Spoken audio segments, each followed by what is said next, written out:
Welcome back to my channel. My name is Dr. Anwar Youssef Dunbar, and this is Big Discussions 76 Sports. First of all, please like this video, please share it, and please subscribe to my channel. Well, first of all, I want to thank all of the 10 plus, 15 plus subscribers I just gained from my two most recent Michigan football videos. As I like to say, stealing a line from Avengers Age of Ultron, Michigan football is the rock upon which I've built my church. But also, for those new subscribers, I was a basketball guy before attending the University of Michigan. So there was a point at which I followed basketball more than I did football. But in any case, this year has been a little bit unusual with COVID, in that the Big Ten is not going to start for another month, and even that was put on the rocks for a little bit. But we also have the NBA bubble finishing up now, so the two are kind of overlapping. In a normal year,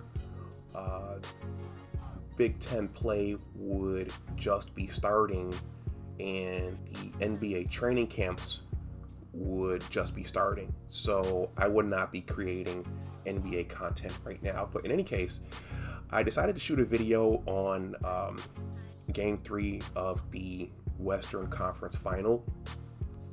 I was laying on my couch last night, and I didn't even realize that Game 3 was going to be last night, because I know that the NBA was doing something with the schedule that was kind of weird. They changed the order of the games in some way, and I just happened to look at my smartphone and see that, the Nuggets and the Lakers are tipping off in about 10 minutes. So I tuned in to check it out. LA won Game 2 on that buzzer beater by Anthony Davis. And Denver won last night's game in a pretty convincing fashion. So I just saw an article by Dan Wetzel of Yahoo Sports that I thought was worth capturing here. Basketball is an interesting sport in that the games can be played more frequently. So, and then a football games have to be played weekly. The players need time to recuperate and rest up, and the game plan has to be implemented every week. But for basketball, the games can be played nightly or every other night. Oh, by the way, there's breaking news today that Hall of Fame Bears running back Gale Sayers died at 77 years of age. And my brother also shared that one of the Road Warriors, I think it was Hawk, recently died. That's if you are into professional wrestling. But Dan Wetzel wrote an article for Yahoo Sports, which is a bit of a swipe at Laker fan, and it's entitled, "Do the Nuggets Have Your Attention Now, LA?" And hey, my team got knocked out by the Nuggets, so this is just me reporting on what someone else wrote. I've actually been kind of quiet since the Clippers collapsed in the semifinal round, but this was written by Dan Wetzel. It's a short article. I'm going to read it, and then I'm going to give some of my thoughts on Game 3. So Jamal Murray's elbows were up. He was trying to fight through a LeBron James screen, and in the process, he swung one of them through the air and clipped James' chin. LeBron's ensuing collapse on the court and jaw rubbing would appear on his IMDb page. The hit wasn't that hard, not that it mattered. I thought LeBron did kind of exaggerate that a little bit. But, if his teeth got hit, then that's a different thing. But it was just his chin, and he's a big guy. Murray got a flagrant one.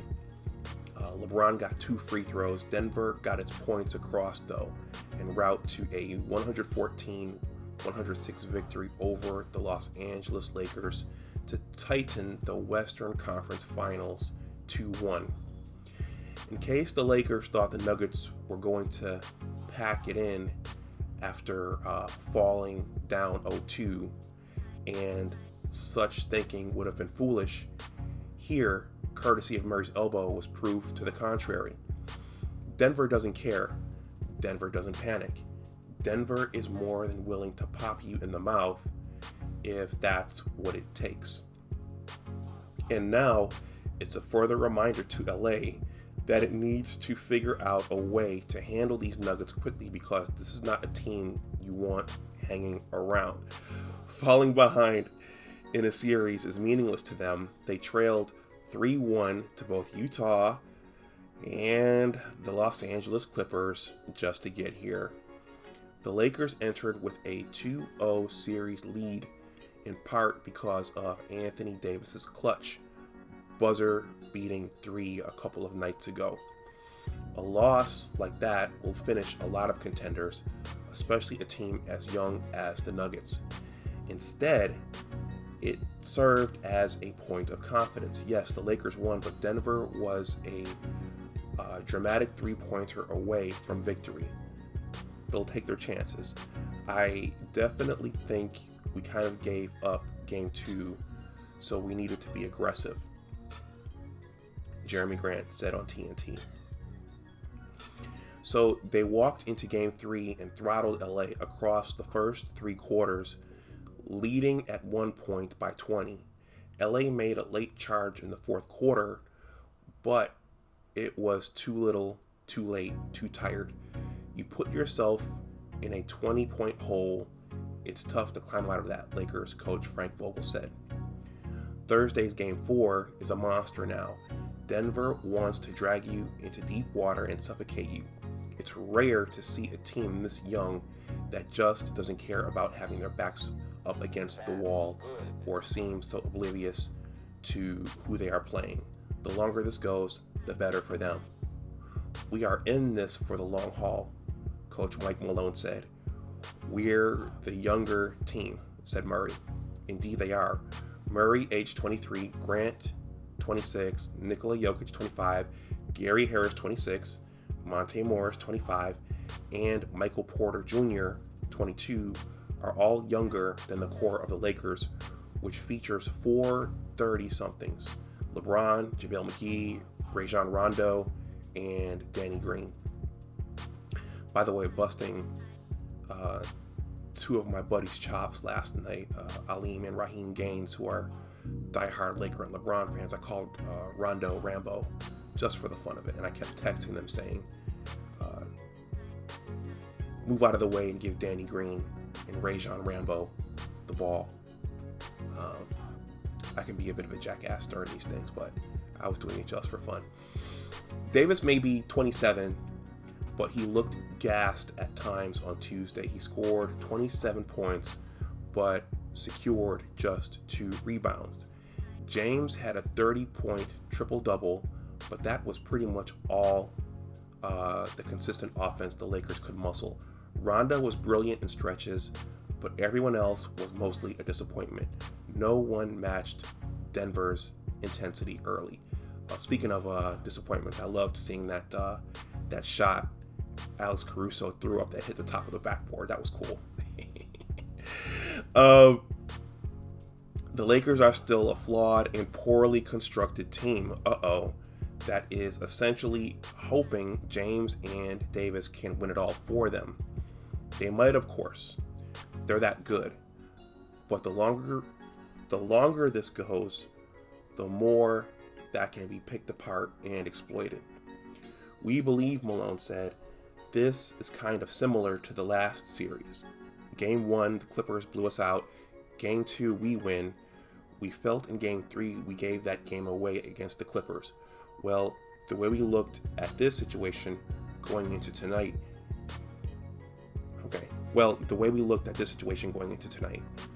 I don't know if that's he meant to write it that way, but it seems kind of incomplete. Game 1, they blew us out. Game 2, we gave away at the end, so we had to right that wrong and get a game under our belt. This gives us that much more confidence, letting them know we are here, Malone said. On Sunday, it was Jokic who nearly won it for the Nuggets. On Tuesday, it was Murray with the star turn, 28 points and 12 assists, while Grant and Morris played critical roles.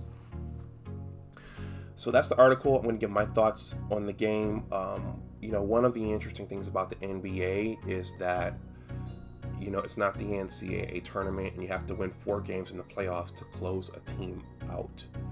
So, that gives one team a chance to throw a punch. It gives another team a chance to throw a counter punch.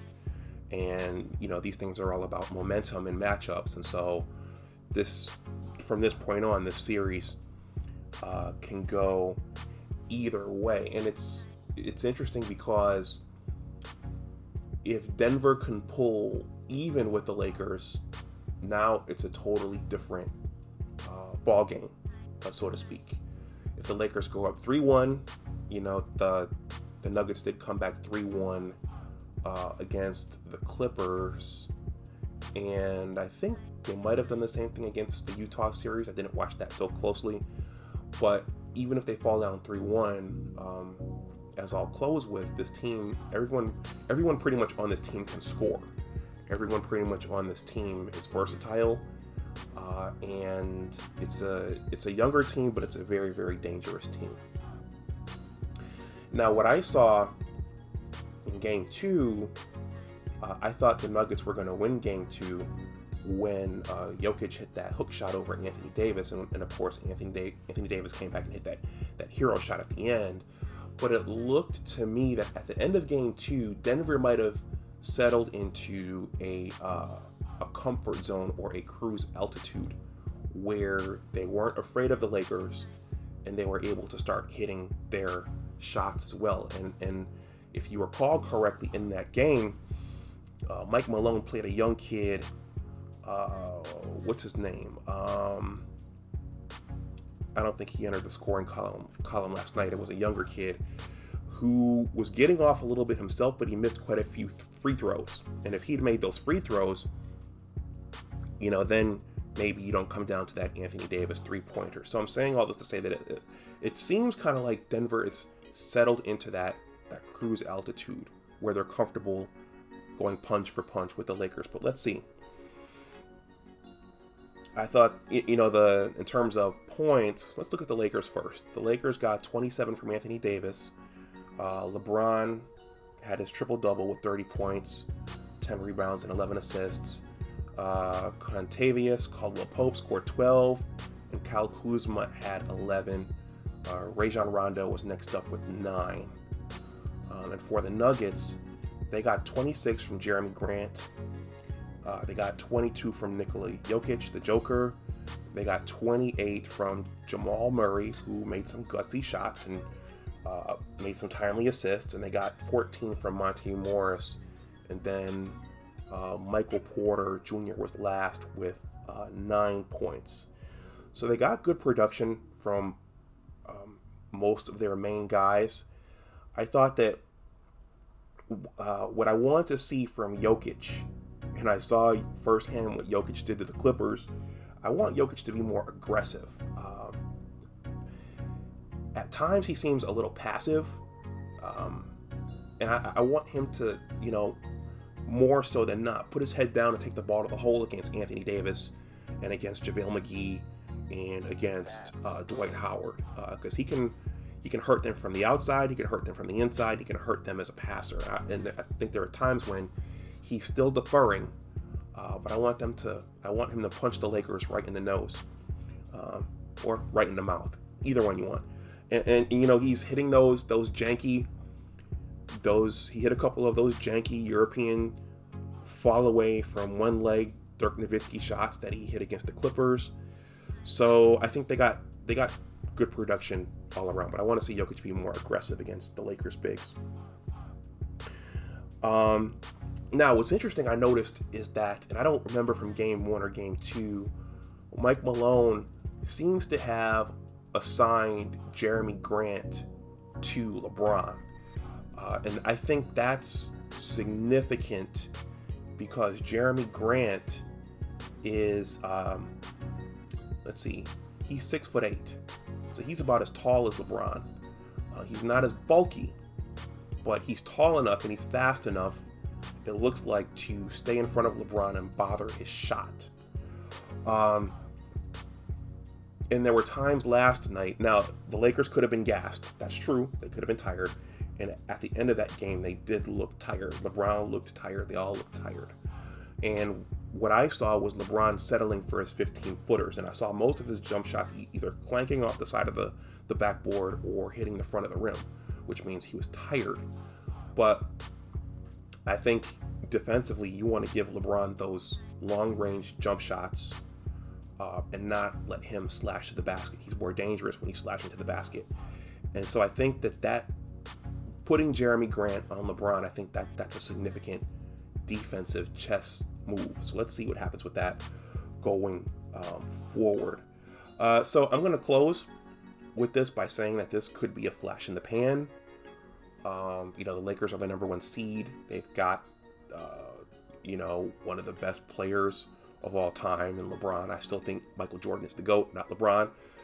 They've got AD. He's dangerous from all over the floor now. He seems to have reached his own stride.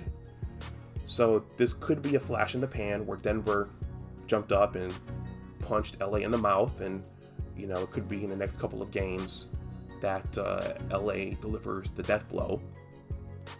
Two of my buddies, the Gaines brothers, last night said, okay, no, there's no way that Denver can win, the next 4 games or the next 5 games. So we'll see. So this could either be a flash in the pan, or Denver might make the Lakers earn it. Well, and what none of us would see coming is Denver might beat the Lakers. But, we'll see what happens in Game 4. This could go either way.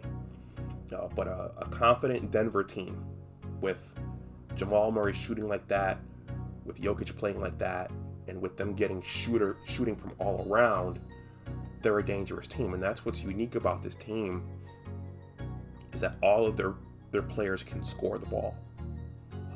All of their guards, all of their bigs, and all of their players can score the ball. They're young, they're athletic, they're long. So this is a dangerous team. So anyway, let me know what you think in the comments section below. I'm going to stop this here, and let's see what happens on Thursday night. And in the meantime, I'm going to think about more Michigan football videos to shoot. Please like this video, please share it, and please subscribe to my channel. And as always, remember that your attitude determines your altitude. Take care, and I'll talk to you the next time. Bye-bye.